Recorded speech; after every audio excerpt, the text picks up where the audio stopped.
The difference with the web is that the reader has way more power to tell you exactly what they think is relevant. And so it's our jobs now to listen to them. And part of the way to do that, kind of the best way to do that, is by using analytics. So it's good for the reader if editors are paying attention to analytics, but what's in it for you as the editor? Well, today it's kind of smart. It's smart for you to be analytics savvy.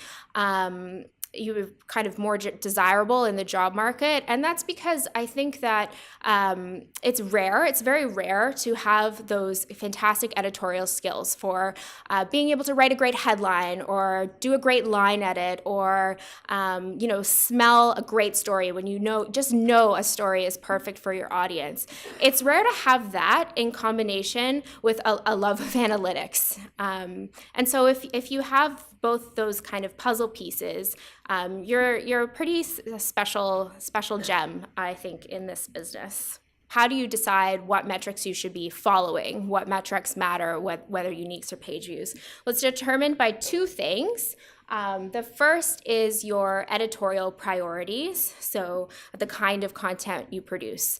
If you're putting out a lot of long, in-depth features or just kind of, medium-length pieces, you might be interested in how much time your readers are spending with those pieces. If you're producing a lot of galleries, for example, you might be more interested in page views. So are people scrolling or clicking through all of your slides? Are they deeply engaged with them? If you are more interested in kind of luring people from Google, if you're putting out a lot of evergreen service content, then you might be more interested in visits and uniques. What number of people are you actually pulling in?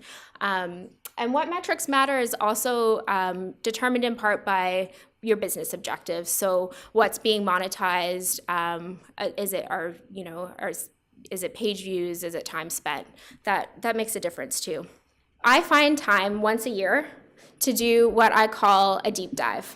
So this is where I take a few days, I work from home, and I do all of these exercises that I talked about.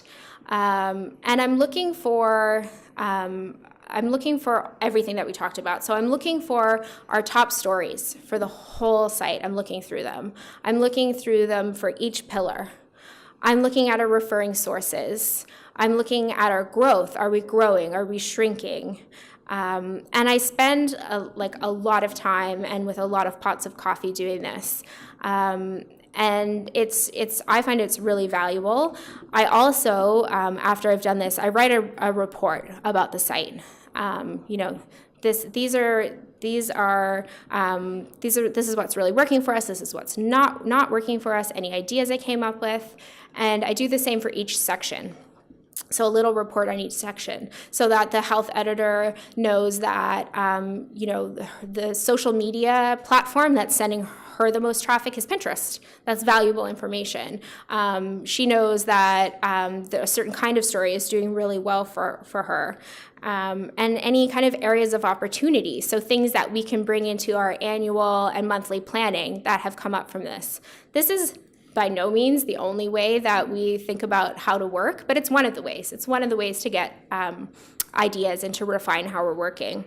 And I meet with each of the teams to talk about it afterwards and kind of go through everything, because there's undoubtedly surprises and really interesting bits of information. So we also take the time as a team to go through it carefully.